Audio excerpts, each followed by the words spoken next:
Hi, Colin here from the car site. Today we're in Philip Tobin Motors in Rosemount Business Park in Ballycool in Dublin 11, and we're here to look at this.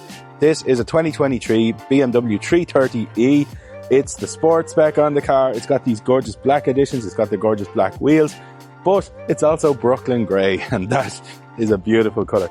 Anyway, what we'll do from here is we'll get into the front seats, rear seats, check out all the spec and goodies on it before finally taking it for a drive to see how well it goes. And I can spoil this for you right now. These go great.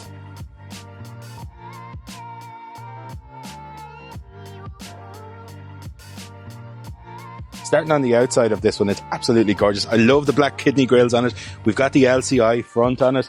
It's the sport spec, so we get the sport bumpers. We've 19-inch wheels done in black, but that Brooklyn grey colour is fabulous. It looks unbelievably good in real life. When you're actually standing here beside it, there's a bluey tinge to it. You got to come and see it. It is really, really good. Anyway, let's check out the boot. Moving around to the back of the new G20 3 Series, and it's grown up here in here too. We get 480 litres now of usable boot space in there, and that's a significant upgrade on the old model.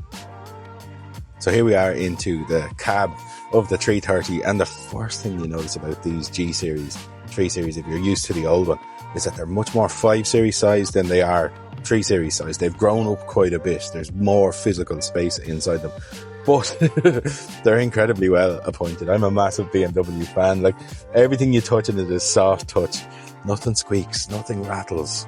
The steering wheel is real leather. There's an awful lot to talk about in these things, but we'll actually get on to the spec in this one, because it being the LCI one, it's got a lot of cool stuff. We'll start with the steering wheel. We get this gorgeous M Sport steering wheel in the car. It's a lovely thick leather lined one. It's a multi-function wheel. On this side here, we can control the TV screen here in front of us. I'll go into that now in a second. On this side here, we have our cruise control and our volume controls and that kind of stuff. Going back to the TV screen here, it's completely interchangeable. It's super bright. You can see it 100 miles away. You can higher it up, you can lower it down, change all the styles, put the pertinent information front and center where you want it to be. It's unbelievably clear. And then onto this plinth screen over here. This is absolutely fantastic. The plinth screen is way over 12 inches. It's a huge, big wraparound one, and it's super clear. It's got all of BMW's cool stuff in it. Like, so it's got apps, and you can add more to it. All that kind of stuff is there. That's all here. But it's got the important stuff too. It's got wireless Apple CarPlay. It's got Android Auto. Super clear reverse cam on it. We have park sensors on it. It's completely touchscreen, or we can use BMW's iDrive system, and BMW developed iDrive, so their one works the best, I can assure you. But the seats even in it it's just so comfy and lovely, and attached to the outside on it, it's a fantastic car. And again, every time I sit in a BMW, I'm reminded why I like them so much. I like them to the point that that's what I drive myself. They do everything I want them to do, but they're also quite practical. And from here, let's put a big lump like me into the backseat behind my own driving position to show you just how much space we get in there. So here we are into the back of the 330e, and like I said a moment ago, it's more 5 Series than 3 Series in here. If you were used to the old one, this is significantly bigger. The seats here are concave as well, so these are about an inch bigger than the space we have in here. And as this seat sits right now, I have about 3 inches of knee room. My feet go under the seat in front of me. The seats themselves are just incredibly comfortable. It's a lovely, lovely car to be in. We have our own ventilation controls down here, USB-C ports, 2 ISOFIX points on each side. You're absolutely covered in one of these little things. So here we are out in the 330 driving it, and it's absolutely gorgeous now, I must say. It does that thing that all BMWs do, where they make you feel part of it. It feels intuitive. Like, every steering input you give is exactly the thing you want. You get an instant response in a nice way, like not in a nervous way. They're just beautiful. If you've ever driven a BMW, you know what I'm talking about. And then these G20 330s, they're 300 horsepower now, and the amount of torque they create is just phenomenal.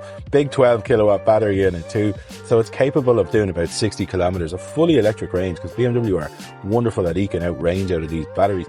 But that attached to that 8-speed, the amount of torque we're getting from the electric motor, we have a 2-litre turbo petrol engine at the front. This car can shift, but at the press of a button, it just calms down. It's just this lovely, super economical limousine. I love plug-in hybrids, I really do. And the reason I do is because of those drive modes that are in the cars. it makes them so elastic, and it really changes them in these. It's not like another car where like the throttle inputs change slightly. This is Jekyll and Hyde stuff in here. You can drive around in the most docile, lovely, comfortable limousine, and it's opulent luxury, or you can turn it into a sports car. There's not many things you can do that with. They're absolutely gorgeous. I've got a huge amount of experience of these BMWs from my previous life, as I've probably said already. They are more or less bomb-proof. Like, I've never, ever, ever had to buy a part to make a hybrid BMW work. And that would be out of a conservative estimate of 800 or 900 retailed units over 10 years. Serious statistic. Anyway, that's enough from me. What we'll do from here is we'll head back to Philip Tobin Motors, and I will hand you over to him.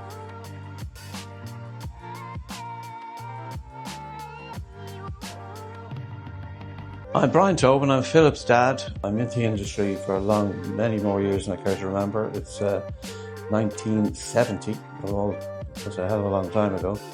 I left school and went into the motor business. I got a job in Ansley Motors and Mercedes Volkswagen dealers, and that's where it all started.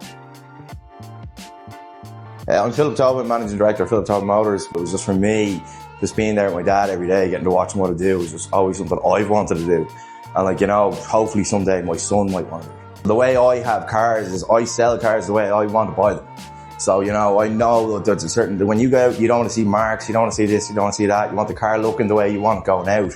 You don't want to think, oh, do you know what, I need to go get a new set of wheels, or I need to de-chrome this or put tints on that. I do everything the way I think a car should go out, and that's every car that leaves the yard. Otherwise I don't want to sell it, because I'm putting my name to every car. When you have that experience in the motor business, you realise that people want to be looked after properly. They want to come to somewhere they're not going to get lied to. They're worried about their money. They're worried about coming along and spending 20, 30, 40 grand on a car. So naturally they want to have trust. We do what's called a house warranty. In other words, an in-house warranty. It means that we cover the car. If we give you a 12-month warranty, which we do with most cars, we give you that warranty. A lot of garages will sell you a warranty, or they mightn't even charge you for it, but they'll buy a warranty and give you the warranty. And the warranty means that you're dealing with a warranty company. If anything goes wrong with your car, then you've got to deal with a warranty company that you've never met. You'll be on the phone to somebody, you don't even know where he is, and he'll tell you if you're covered or not. My experience from dealing with customers is that a lot of the time they're not covered for some item that might go wrong. Whereas if they deal with us, the customer comes back to us. We have to tell them, and we have to be straight and look them in the eye and tell them you're covered on that, or you're not covered, or whatever it might be.